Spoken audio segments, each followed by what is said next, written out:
everyone, welcome to Trusted Tech Talk. We've got an exclusive podcast today. So 3 years ago, Jason took part in a podcast where we explored the world of business analysis ultimately. We talked about how to get involved as a business analyst, the importance of having BAs in your team, and we just thought it'd be really great to come back, do a reflection podcast on actually how the market has changed. So Jason has been in the BA world now for 20 years and he's now a founder and director at Cube Thinking. I guess, can you start us off by telling who Cube Thinking is? Absolutely. So we're a consultancy that have a training element to it as well. The reason we call ourselves Cube Thinking was because of experience in the business and analyst world and being succeed, but the focus was always on the process, which absolutely is fantastic. But very often decisions which were made on data were never checking the validity of the data and the quality of that data and the digital systems that were providing that data. So we felt there was a need to overlay on that. And then third and crucially is the dynamic is culture. You can have an amazing process with fantastic data and then just measure it, but that process could be run over 3 shifts. And they could have one could be run by an automatic bully, where everybody wants to leave, nobody wants to work for it, everybody dreads Sunday night going into Monday morning. The next one could be managed by somebody who's a lovely person, really lovely and kind. It's not going to develop you, they're not going to get the work done. And then the third one could be by somebody who looks at your development, understands the culture of the organisation you're working with and the direction you're going. So those 3 dimensions make Cube Thinking. Very clever. I've known you for 3-4 years and I just realised every day's a school day. So obviously when we did this podcast 3 years ago, we actually delved into product was kind of the emerging theme of the conversation. It was all about how product was taking over business analysis and companies were kind of merging the two together.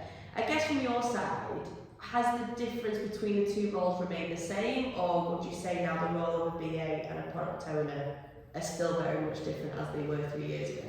I think they are different but complementary, but what has changed is, in a lot of cases, the understanding of organisations and how to use them. So the idea is it's got to be based bespoke on the company, the size of the company and the maturity of the company and the change journey. So if you are new to change, then certainly you need a BA, I would argue, or a team of BAs or BA influence to capture the journey on, because you need to understand the full business architecture, you need to understand ideally in your business the ecosystem that the business operates in. So you need that macro view. And when I said the ecosystem, it might be, for example, you're a company that specialises in repairs and you need plasterboard as a material in there. As a BA, it'd be useful to know that those are key materials you've got. You may use schedule of rates, but actually that material is informed by, let's say, a company like Saint-Gobain, and they get their materials from Turkey. But if there's issues with regards to shipping, or you've got other bits which are impacted by global trade in that way, tariffs, topic at the moment, the BA should have that understanding of the exoskeleton, if you will, to the business, the ecosystem and the complexities within.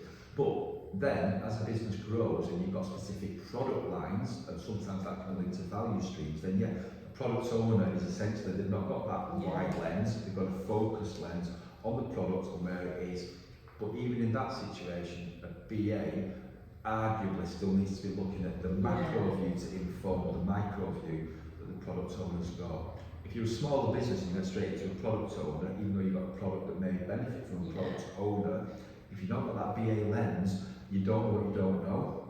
You do not know what you don't know, and you're just being the lens. So I think there's a blend there. So that's some of the way I've seen. You've got different levels of maturity with how to deploy the BA, the PO, and the ratio within. I guess just for people listening, from your perspective, how would you define what a BA role is and what a product owner role is? So BA includes in the business analyst. You understand the business, you understand the ecosystem that the business operates in, and you understand the business architecture, as in the process architecture, the system architecture, and I would argue in this day and age you understand the organisational cultural architecture.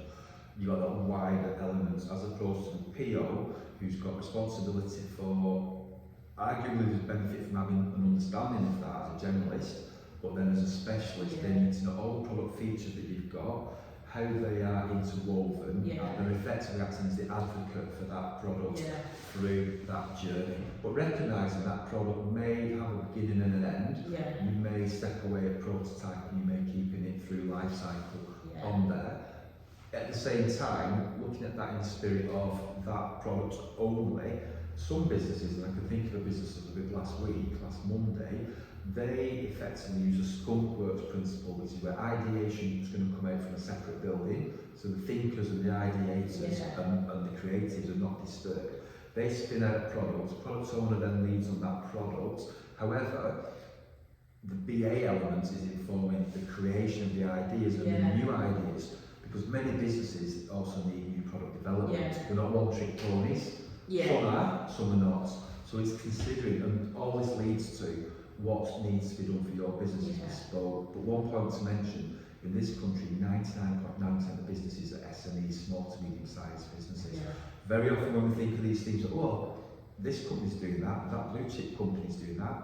That's 0.01% of businesses in this country. Let's take it back to, let's do the basics brilliant first. No, definitely.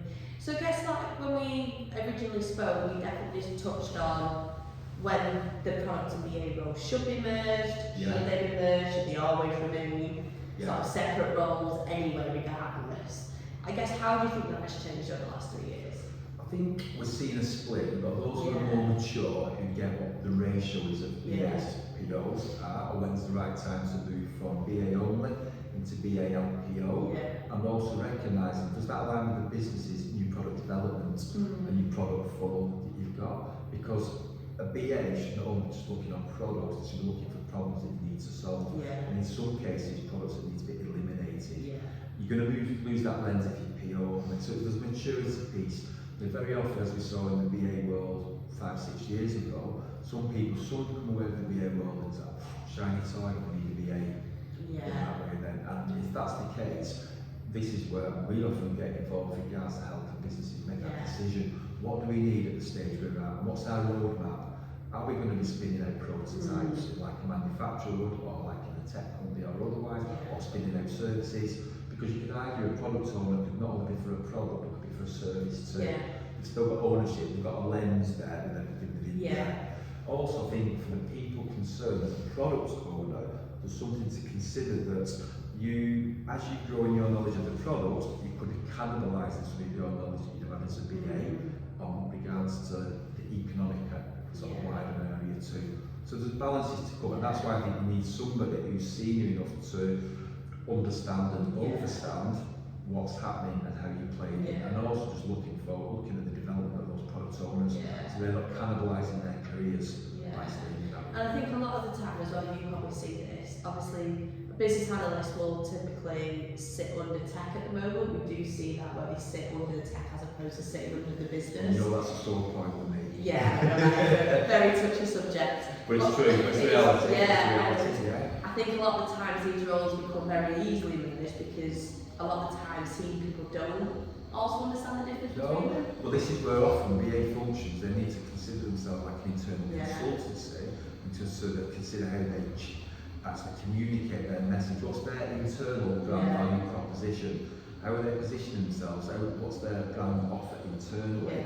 People say, well, we're not an internal consultancy, but if you think of yourselves as you are, you're more likely to get better engagement, better returns, better response from your requirements gathered in your own business. Crucially also, you may be enabling yourselves to get some talent which is out of the business, and some of those business architects that spoke about before may actually be building future BA stars too. Perfect. And I guess now, with this kind of world being how it's been for the last 5 years now, and the sort of product resolution that's happened and it's kind of taken over the way businesses are working, do you think it typically then causes more stress with these sort of merging of the roles and maybe the lack of understanding of how, because then ultimately these roles are being utilised in the way they should be utilised? Do you think that can cause more stress and lack of direction? It can cause more stress if there's a misunderstanding what the roles are and they're incorrectly used or misdirected. That can have a playback then that you've effectively you can turn people off continuous improvement. Ultimately, all of these are in the change factory, for want of a better phrase. If you don't get it right first time, you just turn off that whole business off change. Yeah. And we saw that, so 10, 15 years ago, the world turned off any mention of the word lean. Lean got a bad press, lean was misunderstood. People assumed that meant people come with an axe and they're going to get a load of people. Lean meant something different. Now it's kind of the world has woken up and we've had a revival. We're finding that we've had only in the last 3 weeks, we've had about 2 Lean Six Sigma programs which we've been moved back to commission. So equally from a business analysis point of view, people don't fully understand what it is and don't deploy it. But again, this is where leaders, chief execs, managing directors and otherwise should be looking at who can advise us on actually doing this the right way, bringing it in the correct way. And that's where, pleasingly, we're getting a lot of opportunities to sort of support that. And in some cases, and the phrase we used before was to help them set up and then we sunset ourselves to build these functions. Yeah, perfect. And I guess now for you, it seems like it's never been busier. Yeah. What is happening in the VA market right now? It's interesting. We're seeing a couple of things. We've been working quite closely with the IIBA, International Institute of Business Analysts, and what's interesting is some of the route that they business analysts have come through is IIBA route, some come through BCS, and then some like myself come from the Lean Six Sigma route as well. And often there's perceptions of schisms, which should be the antithesis of what business analysts should be. We've got the roots in Deming and that sort of area from where it come from. So we're seeing some schisms playing off. We're also seeing some passion for harmony too. We've seen this particularly working closely with the IIBA, where we can recognise and celebrate the difference. That infighting and squabbling is distracting some people in regards to the clarity they've got. The forward-thinking organisations and practices are transcending across that regards to, this is what a BA is, and for the avoidance of this is what we see it is, what the role is, as distinct from a PM, as distinct from a PO, and you've got clarity in regards to the terms and conditions of the span and scope. So we're seeing the more mature ones clocking that and getting that. We're seeing the less mature ones are still in the confusion and in the weeds. And that's where again they need to just look outside their organisations and perhaps they need some clarity. Also, the more mature ones are recognising, as a BA, you need your specialism in your tools and your techniques totally. You need to, we want to see equivalents of BAs with accountants. You expect a BA, so you expect an accountant to have a level of competency of an element of academic rigor or strong elements of academic rigor, certain tool use. In the BA, it should be similar equivalents because you get paid similar. So we should expect that. We should be seeking to have that equivalence. And we're seeing that more working with universities now, where actually they're recognising the role and also looking at the difference of how it should complement the BA, so the PMO role and the project management role and the PO role too. So we need to recognise BAs need a generalist role side, and in there our understanding of interactions of human beings. As a BA, ultimately you might be in a digital world, but you're still going to represent the humans in a digital world.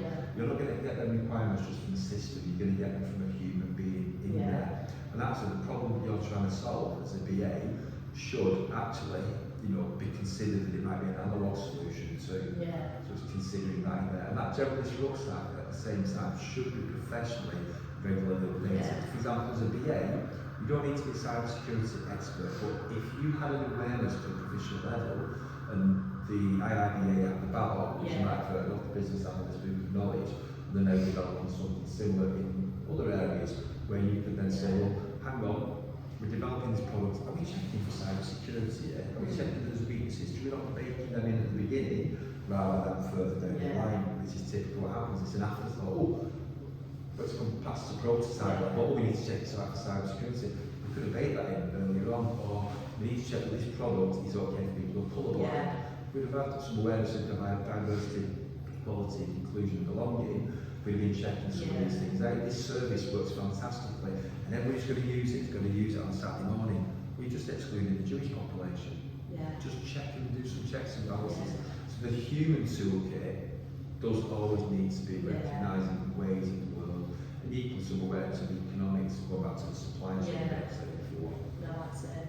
And we should be curious. We should be wanting to learn this too. That's it. And I guess, we spoke how the role changed over the last 20 years. I guess for you now, working with businesses, what do you kind of foresee as the biggest challenge that BAs are facing that's kind of come around for the last sort of 3 years? Businesses which want it, but they don't know how to deploy it. Yeah. So I need a BA, I'm going to recruit a BA, let's just go online, let's just look for a standard CV profile of what a BA should be. Oh, they need that skills and that knowledge, right, we're going to recruit for that, we're going to recruit blind to get somebody.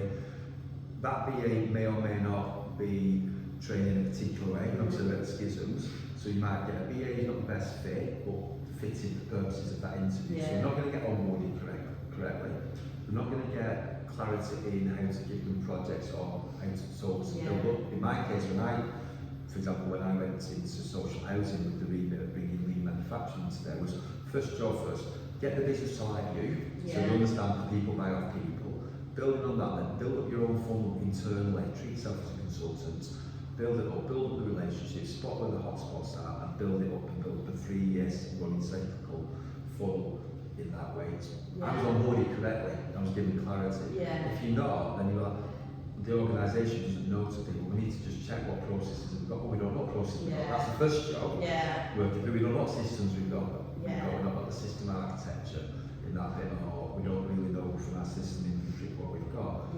So, and equally, we're not understanding, if you've got a BA who's come from a Lean Six Sigma background, they have a different set of tools than from a BCS or an IBA. So what tools are we expecting? And what do we want ours to have? So you might think, well, we can recruit from others, but we just need to, as part of their onboarding, have a calibration session to think, well, this is what sort of BA we want, how we expect to deploy them, how we're going to forward put them through with internal stakeholders, what we expect requirements to look like, or actually do we just have a wish list and an issue as well, because that feels better to do it in our way. How are we throwing them out into the business without understanding the culture of the business too? So that's often where the ones who are less mature, they can do it and then say, well, try having a BA, it didn't work for us. Because they thought they were getting a silver bullet. The silver bullet needs to be loaded, it's a gun that's pointed at the right way. That's it, one size doesn't fit all, does it? Correct. Correct. So that's again where there's opportunities to onboard it. And that's bruising for that BA. Because that poor soul's been through an experience and then they're going to doubt themselves. But weren't you? You were forced as a square peg to go into a round hole. That's it. So we see that for those who do get it, then we see like it's an epiphany. There's someone thinking, well, that BA should be yielding a return on investment of 4 times their wage with what they're doing in regards to efficiencies they're driving, new products that they're putting through which are solving problems which are bringing revenue in or whatever.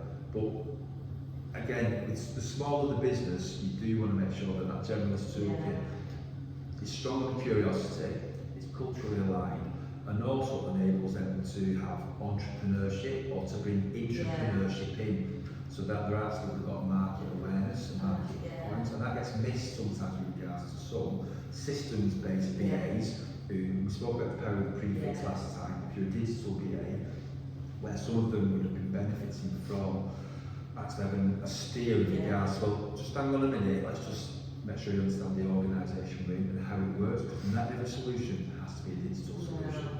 And they're often sat in IT, you're just cutting off half their lens then, you're just dehumanising their lens in certain cases, unless you're talking a tech organisation, but it's different.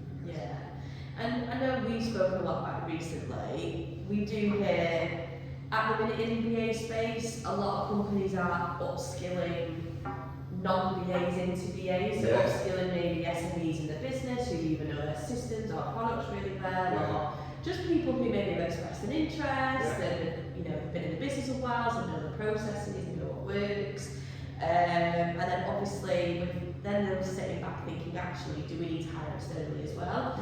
So I guess from your side, is it a good idea to prioritise upskilling non-BAs into BAs as opposed to hiring BAs? I think the question's further upstream regards to what's the problem you want to solve, what do you expect to have a BA role to do? Do you want them as an agent of change? Do you want them to come in and bring in methodologies to not only be an agent of change but to create other agents of change, cultural architects and others through them? What do you expect that person to do? But someone's like, I thought that really.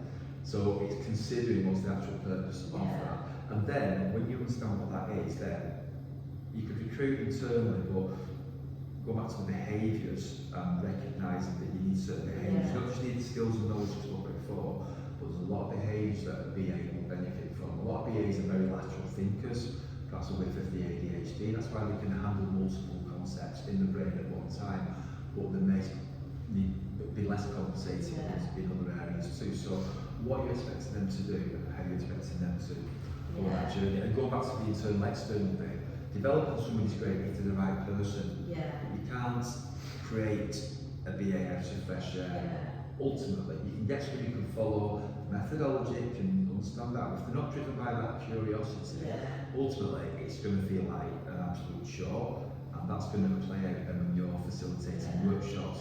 Oh, I've got a workshop, I've got to do this, or crack it. You need to be, when you're doing workshops, process workshops, or otherwise for requirements, you need to be on your game. You've got to be edutaining. You've got to make that theatre of that session, enable them to open their minds, let them go back to where they are in that job and how that customer will feel. So you're painting a canvas as you're going through.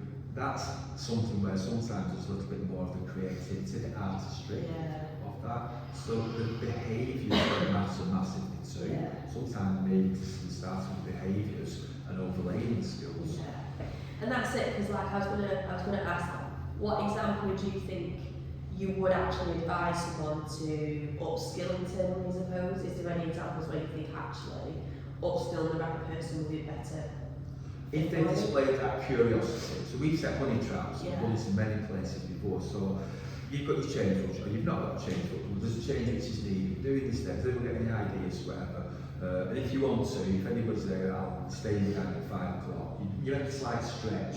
So if somebody really wants it, they're prepared to either, or they might say, I can't make it for 5 o'clock, but can I send you share with my ideas? And I've seen this happen, and it teases it like honey trap does. You've got that curiosity, that tenacity, and that passion to see, well, things could be better. Why are we doing that? Why are we doing that? So from those honey traps, then you've got behaviours, and you can overlay the skills in that way. Otherwise, you're giving them a cookie cutter approach that they're going to struggle with. So those are the teasers that we've used, either myself as a recruiting manager, myself as a BA, or myself set in there, or now in our position advising businesses. Set some honey traps just to see, and if the honey traps attract them, then if you know that you're going to recruit in a role, you can do it, or you can even do it as a junior BA or an apprentice BA, so that you're allowing them the wriggle room to go on that learning journey and factoring in that you're not going to be operational 100% of the time. We need to perhaps put you through meetings in the green belt, or we're going to put you through BCS or IIBA or whatever it may be, or through in-house. So we've done it with a lot of clients where we've helped them with the development of the BAs or the refresher of the BAs, sharpening the saw, as something we've done with a few. And that one of the request of a client who got it, she said, the team needs to sharpen the saw. She was fine, well, really way to describe it. The rusted, the ring rusted, this was a post-pandemic. So it's recognized, it's giving them human beings a fighting chance of being a good BA. It's not just, it's about crack on. You've got to coach into development too. And externals can sometimes get you on the front foot. If you've not got that internally, so it's to compliment. But if they've not got that up front, then it's a case of, right, well, why don't we just have a set-up and sunset where and set up the team, or you recruit somebody with guidance who can come in, but they need to decompress to understand the organisation. They've never been here before. So 3 to 6 months, they're protected with regards to, you'll teach them about the business, but we need to help them just shape up. We'll set ourselves away, and then the external person then can be that pioneer who's got that with those other people. Because some of the people you said who could have incredibly strong knowledge, they're probably better to still stay as SMEs, subject matter experts. Doesn't necessarily mean you're going to be a BA, but some could be. The Venn diagram overlaps. And that's it, because when it comes to external, I know we spoke about it recently, external's great if you do want a different way of thinking in your business, because sometimes if you do, whether they're a BA already just in a different team, or if you've got different functions where BAs sit in, sometimes moving from A to B isn't the best way either, if you want someone to come in and disrupt your processes. It could be too familiar, it could be too native. It's one of the challenges that I've seen. You've got to think yourself, because they're still thinking as the we, how we used to do things. If they've got the mental strength, then they can be coached to move across from that way. But you've got to recognise sometimes you are not on their side, you're not client side anymore. You're actually operating as an internal consultant. Then you've got to have that delineation. You're going to get a lens that others are not going to see. Your bedside manner will make sure that there's no friction in that relationship. And if you was obviously with a client, or you were speaking to a manager, because a lot of the time when I do speak to businesses, is the managers recruiting for the BAs will have this challenge, but they're being told maybe from the board, or they want actually for you to internally promote as opposed to hiring someone externally. But let's say you as a manager, you need that external button being pushed. You need someone coming in to say, this isn't right, you're missing on this, you've not considered this. How would you influence as a manager to actually say to the business, but we need this? Because the better investment is to go for the blended approach. Simply because you risk of recruiting somebody internally, plus you've got the emotional baggage with that person too. But if it doesn't work out, you set them up for fail. What's your parachute for that person? If it doesn't work out, because their role will be backfilled or will be taken on. So you've actually got, you're exposing them to a risk. Equally, if you are saying we're digging our heels and we're doing this, then are you prepared to invest in the correct onboarding for them? Do you really think you internally alone can develop them? Maybe you can, but actually it's probably better to open up to other partners to assist that person and them on the journey. But you've got to be aware, if the behaviours are lacking, ultimately they will get found out. Because somebody else will end up having to mop up, because you can end up creating a grievance machine. As a BA, you're up close and you work in teams, in close proximity. Are you aware of how somebody will be in certain situations? Are you aware of how somebody will be triggered in certain situations? Are you aware that somebody's unconscious biases, which nobody's ever needed to spot before, could be revealed in a workshop by some tiny question? We've had to pick up the tab sorts, not the tab sorts, we pick up mantle on a project another consultant had been on, apparently a very able consultant, but culturally from a DEI and belonging perspective dropped a bit of a howler, a big howler, so they immediately had to get exited, so we're reconstructing from there. Now, as a VA, it's part of that is understanding yourself, and also being, if you're coaching somebody on there, is letting them be aware that they will have blind spots and sharing that as well. So, I guess just to kind of summarise then, how have BA teams changed over the last 3 years? So, I think courage and conviction has come through stronger. I think broken record, but we're seeing the divergence a split from those being managed well and moving on to the next level now. In terms of recognising the strength of BA role and product owner, the working relationships with project management officers too, and informing the equivalents on there. The professional development of BA, stronger BA teams has gone again to the next level. With the recognition of that generalist looks after the support that they need, the knowledge that they need, recognising, if you look how things have advanced, let's say in the last 2 years with ChatGPT, generative AI and various other tools, but also economic awareness and understanding of psychology, the better BAs are getting awareness of those, so it informs their bedside manner, their understanding of if they're doing a process review, that they're doing pre-mortem, or they're doing the understanding of what we define what the problem is, how we measure the analytics that we've got. They're using we've got stronger tool use, but it's also informed by more information. So incredibly exciting times.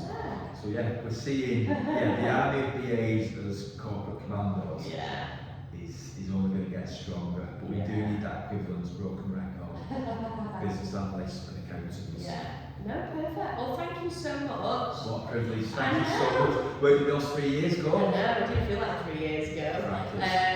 But no, thank you so much for coming in and taking part. It's a privilege. I will see you in another 3 years. My beard will be grey and no. Thanks so much, Riana. I really appreciate it. Lovely, thank you. And that's a wrap for our podcast today. Thank you so much for joining us, and thank you to everyone who's been listening. As always, check out our social media and LinkedIn channels. There's plenty of events, podcasts, roundtables that are happening at the moment. Keep your eyes peeled, as our next podcast will be coming very soon.